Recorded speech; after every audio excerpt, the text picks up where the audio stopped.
운명은 강물과 같아서 자신에게 맞설 준비를 하지 않은 이들에게는 파괴적인 힘이 될 수 있지만 제방을 쌓고 대비한 이들에겐 큰 피해를 주지 못한다. 군주가 자신의 비르투를 통해 운명의 흐름을 통제할 수 있어야 하는 이유다. 비르투는 단순히 뛰어난 능력을 의미하는 것이 아니다. 그것은 혼란스러운 정치적 상황을 유연하게 대처하고 필요한 경우 도덕적 기준을 넘어서는 결단력을 포함하는 것이다. 나는 군주가 통치에서 성공하기 위해서는 운명의 변덕에 의존하기보다 자신의 의지를 통해 상황을 통제할 능력을 갖추어야 한다고 생각한다. 비르투는 군주가 실용적으로 그리고 상황에 맞게 유연하게 행동할 수 있는 능력과 지혜를 뜻한다. 이는 마치 강한 바람 속에서도 흔들리지 않는 나무와 같다. 우리는 운명의 불확실성 속에서도 굳건히 서 있을 수 있어야 한다. 비르투를 제대로 갖추기 위해 군주는 다음과 같은 방법을 고려해야 한다. 첫째, 자기 성찰을 통해 자신의 강점과 약점을 파악하고 끊임없이 학습하여 발전해야 한다. 군주는 역사를 연구하고 과거의 군주들의 성공과 실패를 분석함으로써 귀중한 교훈을 얻을 수 있다. 이러한 지식은 군주가 위기 상황에서 현명하게 판단하고 대응하는 데 도움을 준다. 둘째, 다양한 경험을 쌓는 것이 중요하다. 군주는 군사적, 외교적, 경제적 상황에 대한 깊은 이해를 바탕으로 의사결정을 내려야 하며 이를 위해 다양한 분야에서 경험을 넓혀야 한다. 또한 자신의 주변에 뛰어난 조언자들을 두어 그들의 지혜를 활용하고 의견을 경청하는 자세가 필요하다. 셋째, 상황에 따라 유연하게 대처하는 능력을 기르는 것이 중요하다. 비르투를 갖춘 군주는 상황의 변화를 예민하게 인식하고 필요한 경우 즉각적으로 전략을 수정할 수 있어야 한다. 이 과정에서 군주는 냉철한 판단력과 강한 의지를 발휘해야 하며 두려움 없이 결정할 수 있는 결단력을 가져야 한다. 이러한 방식으로 비르투를 갖춘 군주는 운명의 불확실성 속에서도 흔들리지 않고 강하게 설 수 있다. 마지막으로 군주는 민중의 본성을 이해하고 그들의 감정적이고 변덕스러운 기대에 부응하기 위해 노력해야 한다. 민중의 지지는 단순히 통치의 안정성을 위한 수단을 넘어 군주에게 정당성을 부여하고 위기 상황에서 군주를 지지하는 강력한 힘이 된다. 따라서 군주는 민중의 신뢰를 얻기 위해 현실적인 수단과 전략을 모색해야 하며 그들의 기대에 부응하는 모습으로 자신의 통치를 정당화할 필요가 있다. 민중은 변덕스럽고 감정적이며 쉽게 속는 존재들이다. 그들은 눈과 귀를 가지고 있지만 판단력이 부족하기에 나는 군주가 그들의 눈과 귀를 속일 수 있다고 확신한다. 나는 민중이 감정적이고 즉흥적이라는 점을 누구보다 잘 알고 있다. 또한 그들은 그저 안온한 삶과 안정된 사회를 원한다.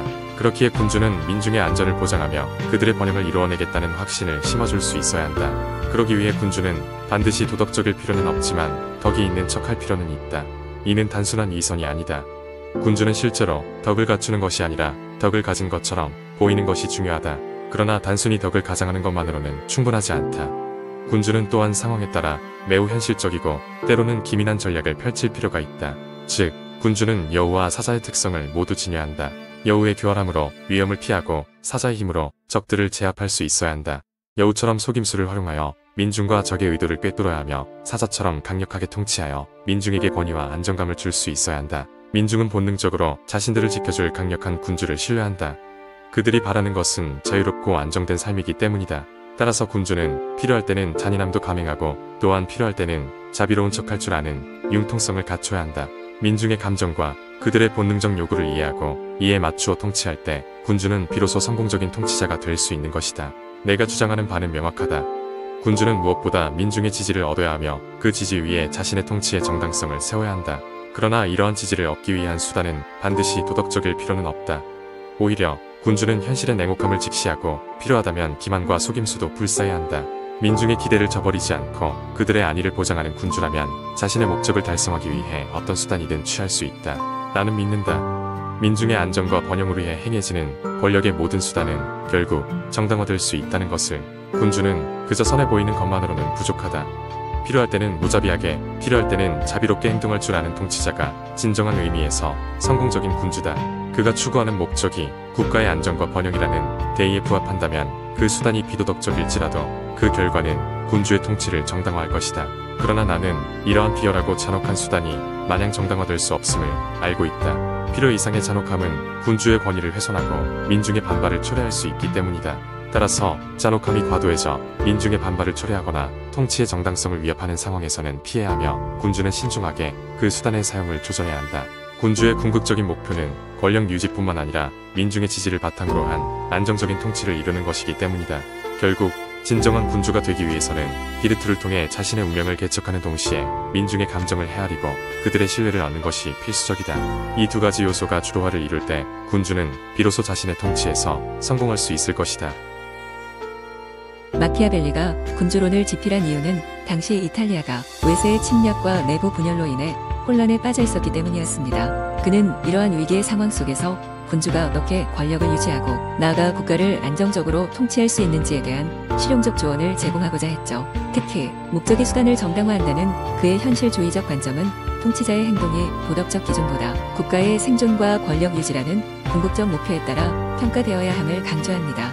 즉, 통치자의 수단이 비록 잔혹하고 비도덕적일지라도 그 목적이 국가의 안정과 번영을 보장하기 위한 것이라면 충분히 정당화될 수 있음을 설파했습니다. 이러한 극단적 통찰은 당시 풍전 등과 같은 국가 상황을 고려할 때 필연적인 선택이었으며 국가의 존립을 위해서는 냉혹한 현실을 직시할 필요가 있었음을 시사하죠. 그러나 마키아벨리의 이러한 극단적 현실주의는 자주적이고 독립적인 삶을 중시하는 현대 민주주의 사회에서는 오용될 가능성을 내포하고 있습니다. 권력 유지를 위해 수단을 정당화하는 그의 논리는 오늘날의 정치 질서와 도덕적 가치 기준에 부합하지 않으며 개인의 자유와 권리를 침해할 위험이 있음을 경계해야 합니다. 단 마키아벨리가 군주론에서 강조한 비르투, 즉 운명의 굴레에 휘둘리지 않고 이를 통제하고자 하는 강인한 의지는 오늘날 우리에게도 강력한 영감을 줍니다. 그 어느 때보다도 예측할 수 없는 빠른 변화의 시대 속에서 그는 우리에게 이렇게 속삭입니다.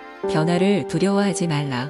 상황이 변할 때마다 그 변화에 대응할 수 있는 너의 의지와 지혜를 갈고 닦아라. 이는 단순한 통치자의 교훈을 넘어서 모든 개인에게 주어진 삶의 병덕을 이겨내고 자신만의 길을 개척하라는 힘있는 메시지를 담고 있습니다. 비르투는 우리가 삶의 굴곡 속에서 넘어지더라도 다시 일어서게 하고 불확실한 내일을 마주할 때 흔들리지 않게 해주는 시대를 초월한 인간 의지의 상징입니다.